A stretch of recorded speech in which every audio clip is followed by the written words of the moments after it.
전격 인터뷰.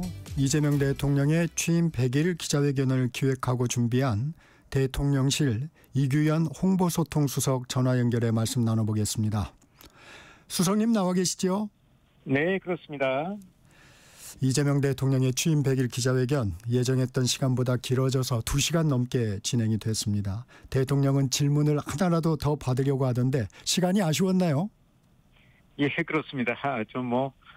숨은 얘기가 있는데 저번에 한 2시간을 하면서 15개 질문을 소화하셨는데 네. 제가 이제 들어가기 전에 이번에는 한 20개는 넘게 하셨으면 좋겠습니다. 조금 짧게 해주시면 안 될까요? 라고 좀 말씀을 드렸습니다. 그래서 대통령이 자꾸 지난번보다는 더 해야 되지 않겠냐 이 말씀을 하셨군요. 그렇습니다. 그런데 좀 짧게 질문을 대답하는 거는 예의가 아닌 것 같다. 이게 듣고 있는 분들이 기자분들이지만 사실 기자분이 아니고 국민들 아니겠습니까? 그렇죠. 그래서 국민들한테 조금 더 자세히 설명해 드리는 게 맞는 것 같다. 그러니까 원래 이게 90분으로 그렇죠. 예정된 행사였습니다.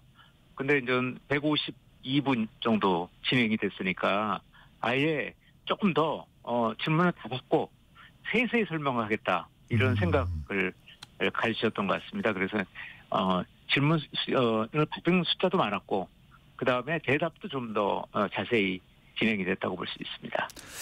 이번 기자회견을 준비하면서 형식 면에서 대통령이 특히 주문한 부분이 있었을까요? 없습니다. 저번에 30일 기자회견도 보시면 알겠지만 단을 내렸죠. 네. 그리고 기자들하고 좀 가깝게 했습니다. 그리고 또 이제 다양한 어떤 그런 지역의 어떤 뿔뿔이 언론까지 포함해서 질문을 받으셨는데 그 저번 30일 때도 그렇고 이번 100일 때도 그렇고 형식 면에서 뭐라고 얘기하시지는 않습니다. 네. 특히 이번 기자회견은 내용이 중요하다고 생각하신 것 같아요. 그래서 어제 기자들이 끝나고 나서 기자들한테 어땠냐 그랬더니 기사 쓸 게 너무 많아서 큰일 났다고 그렇게 얘기할 정도로 형식보다는 내용에 충실했다고 볼 수 있습니다. 수석께서는 이번 기자회견 준비하면서 어느 부분 특히 유념하셨습니까? 예. 저번에 조금 말씀드린 것처럼 30일 기자회견에서는 의지가 중요했다면 네. 이번에는 이제 그런 의지와 형식 이런 것들이 중요했다면 이번 100일 기자회견은 내용이 중요한 것 같다는 생각을 했습니다. 그래서 네. 대통령께서 여러 국민들이 궁금해하시는 내용이 많이 있지 않겠습니까? 네. 그 부분에 대해서 조금 자세히 설명해드리고 또 혼선이 있는 거는 가름말을 타주고 이런 기자회견이 됐으면 하는 생각을 갖고 있었습니다. 근데 대통령께서 잘해주셨고요. 또 이 대통령께서 잘해서 다 되는 문제는 아니지 않습니까? 기자들이 좋은 질문을 해줘야 되는 건데. 그렇죠. 예. 기자들이 굉장히 좋은 질문들을 많이 해주셨습니다. 그렇게 자평하시는군요. 왜냐하면 좋은 질문이 나와야지 대통령이 또 원하는 국정 방향을 제대로 설명할 수 있으니까요. 네, 그렇습니다. 네. 이번 회견의 슬로건이 회복을 위한 100일, 미래를 위한 성장이었는데 기획 의도는 달성됐다고 보십니까? 거의 많은 부분이 달성됐다고 봅니다. 왜냐하면은 부동산 특히 증시, 주식시장 관련된 얘기 이런 것들을 굉장히 많이 얘기해 주셨기 때문에 기본적으로는 처음부터 민생, 경제 이쪽에 좀 초점 맞추려고 했었는데 그 부분이 거의 다 달성이 되지 않았나. 또 대통령께서 또 중간에 주식 조작 사범들에 대해서 엄청나게 경고를 해주셨고 그래서 소기에 어떤 말씀하시려고 했던 것 또 기자회견의 취지 이런 것들이 잘 달성이 되지 않았나 좀 조심스럽게 그렇게 생각해 봅니다. 흔히 말하는 이 질문을 조율하는 약속 대련 이걸 하지 않다 보니까 대통령이 국민에게 전하고픈 메시지 중에 전달이 되지 못한 부분도 있었을 텐데 혹시 생각나는 부분이 있을까요? 30일 기자회견 때 약간 그런 좀 아쉬움이 있었습니다. 네. 다양한 어떤 질문을 받게 되다 보니까 여러 좀 로컬 어젠다가 내셔널 어젠다보다 좀 더 많은 아쉬움이 좀 있었습니다. 그래서 이번에 준비를 하면서 내셔널 어젠다들이 많이 좀 질문이 됐으면 좋겠다. 뭐 대통령께서 아무런 마음속에 그렇게 하더라도 기자들이 그 질문을 안 해주면은 그렇죠. 좀 뭐 무용지물이지 않습니까? 네. 근데 요번에 좀 대통령께서 생각하시는 어떤 그런 방향과 기자들이 또 생각하는 방향, 이것들이 굉장히 잘 맞았다고 좀 생각합니다. 다만 아쉬운 부분은 네. 그러다 보니까 약간 끝나고 나서 네. 지역 언론들 질문이 31대하고 달리 좀 거의 적었죠. 한두 개 정도밖에 소화가 안 돼서. 네. 그거는 이제 지역에 대한 부분, 그런 것들은 조금, 아쉽다. 그래서 다음에 기자회견할 때는 그걸 좀 어떻게 보완해야 되지 않을까, 그런 생각을 갖게 됐습니다.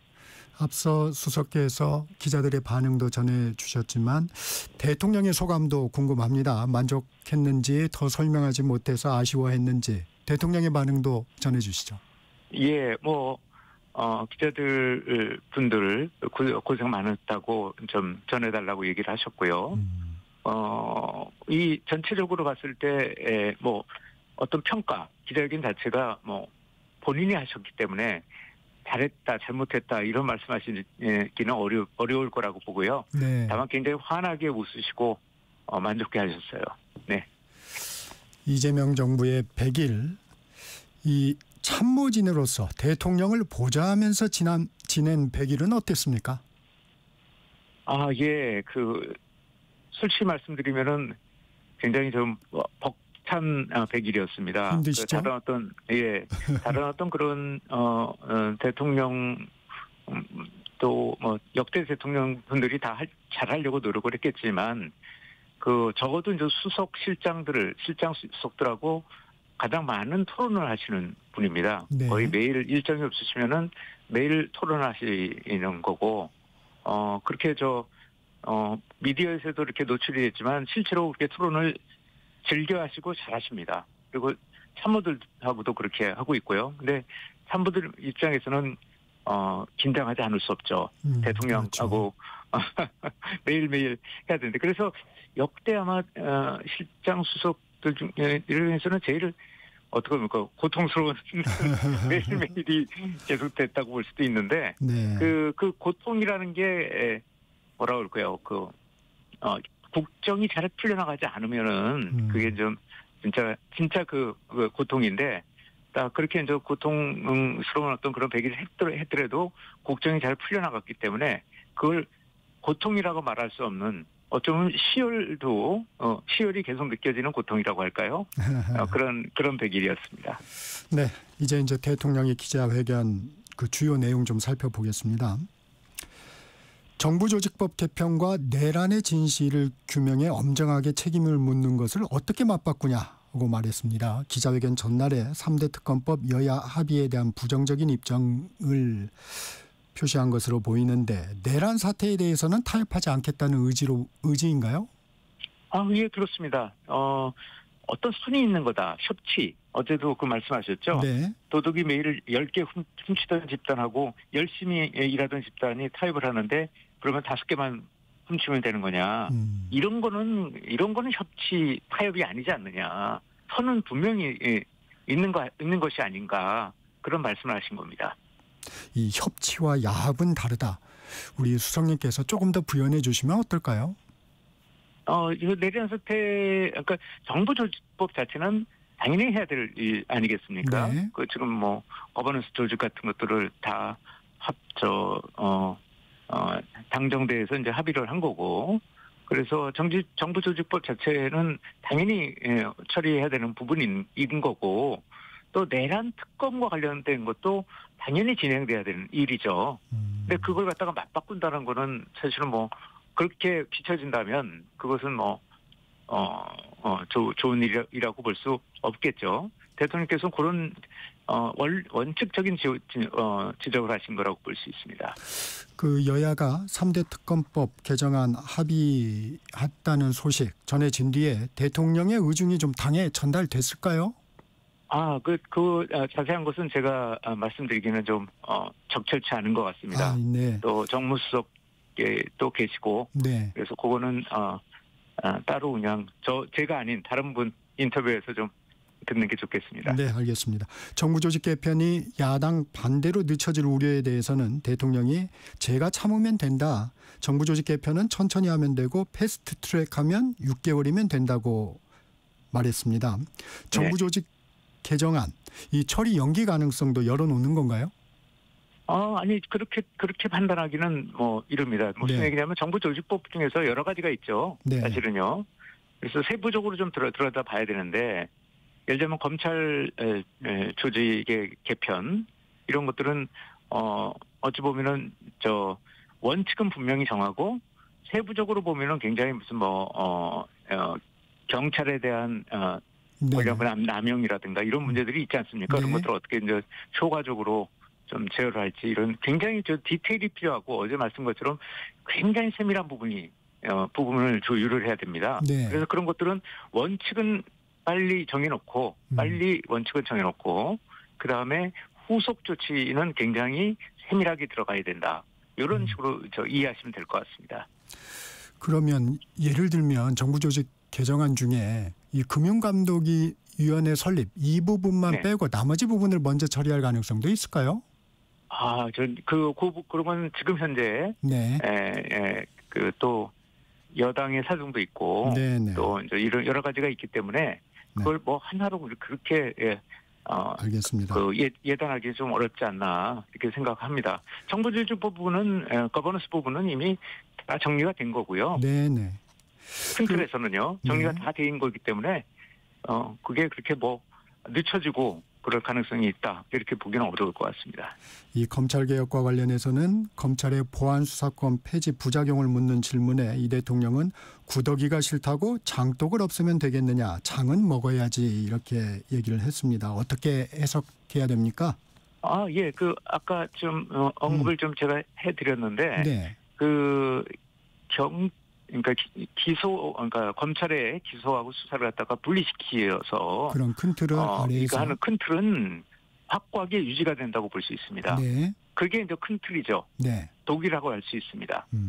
근데 이제 그렇게 나눔으로써 부작용이 생길 수 있는 부분이 있는데 그게 구독이죠.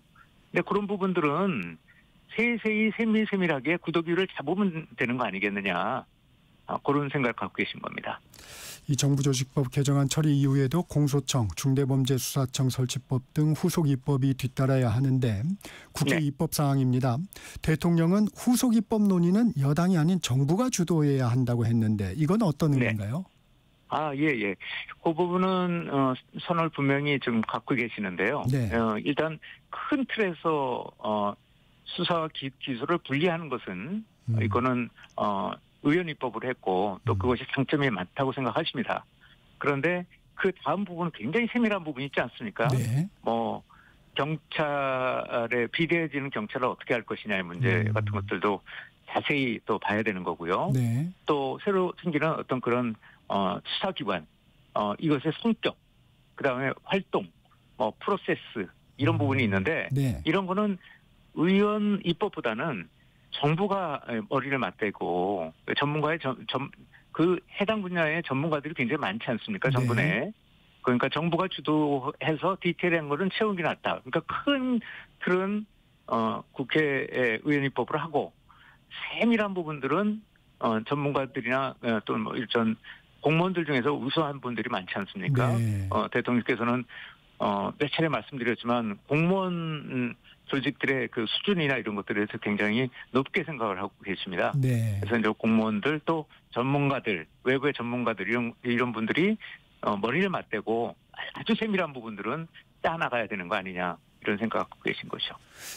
그 내란 특별재판부에 대해서는 이게 왜 위헌이냐 국민 주권의 의지가 중요하다고 밝혔습니다. 민주당이 추진하는 내란 특별재판부 도입에 힘을 실어준 것으로 봐도 되겠죠? 지금 말씀하신 걸 보면 지금 그동안에 제가 지켜본 바로는 이런 내란 재판부와 관련해서 말을 되게 아끼셨어요. 그러니까 이게 옳다, 그르다, 긍정적이다, 부정적이다 이런 말씀을 잘 안 하셨습니다. 그거는 전 다른 사안에서도 마찬가지인데요. 국회에서 입법이 진행되고 있을 때, 입법이 완전히 되지 않고 입법이 진행되고 있을 때는 국회를 잘 지켜봐라. 국회를 존중해 줘야 된다. 이런 말씀을 굉장히 많이 하셨어요. 이번도 저는 맞다고 생각합니다. 내란 재판부 전담이라든가 이런 것들을 네. 이런 것들에 대해서 좀 더 국회가 안을 완전히 확정되기 전까지는 조금 말을 안 하셨던 부분들이 있었고요. 그런데 적어도 어떤 생각 갖고 계시냐면은 그런데 이거 위헌은 아니지 않냐 이런 말씀을 좀 하신 겁니다. 네. 위헌은 아니지 않느냐 적어도 네. 그런 말씀하신 거고요. 어제도 똑같은 어떤 말씀하셨다고 생각합니다. 국회에서 입법 상황 같은 거는 존중해주고 말을 아끼시죠. 그렇지만 중요한 부분은 위헌은 아니지 않느냐 이런 원칙적인 얘기를 하셨다고 볼 수 있습니다. 대통령께서 또 법률 전문가 아니십니까? 그렇죠. 그래서 그런 판단을 하고 계신 것 같습니다. 이 언론중재법 개정 민주당에서 이제 이른바 가짜뉴스에 대한 징벌적 손해배상을 추진하고 있는데 대통령이 언론중재법을 건드리지 말고 배상을 추진하자는 입장을 밝혔는데 이건 어떤 말씀이십니까? 이제 어제도 아드님 얘기를 하면서 네. 좀 뭐라 그럴까 가짜뉴스나 네. 또는 정정 보도 이런 것들을 제대로 하지 않는 어떤 그런 언론의 행태 네. 이런 것들에 대해서 굉장한 문제 의식을 갖고 계신 것만은 사실입니다. 네. 근데 그리고 어떤 측면에서 굉장한 피해를 당하셨던 분이고요. 네. 언론에. 그런데 이렇게 얘기하십니다. 그런데 그렇다고 해도 지금 보면 지금 가짜뉴스가 충고라고 허위 조작 정보가 만들어지는 게 언론만이 만드는 게 아니고 언론보다는 조금 더 이제 SNS라든가 유튜브라든가 이런 쪽에서 더 피해가 많이 생겨나고 있는 거 아니겠느냐. 네. 그러니까 그런 부분들에 대해서는 단호하게 대처를 해야 된다. 그런 측면에서 보면은 언론만을 상대로 해서 그렇게 타겟이 돼서 언론을 겨냥해서 뭔가를 만들어내고 그건 바람직하지 않다. 이런 얘기를 하신 거고요. 그래서 어제 언론중재법을 건드리지 말라고 하신 거는 언론중재법을 건드리게 하면 언론을 타겟으로 해서 하는 것처럼 보인다. 네. 그거는 바람직하지 않지 않느냐. 실제로 굉장히 더 폐해가 많이 일어나고 있는 게 SNS나 뭐 이런 거에서 폐해가 많이 일어나고 있는 거고 그렇다면 언론중재법보다는 정보통신망법, 흔히 우리끼리 네. 망법이라고 하는데 네. 이쪽에서 해서 좀 더 큰 그물을 펼치는 게 낫지 않느냐 이런 말씀하신 거고요.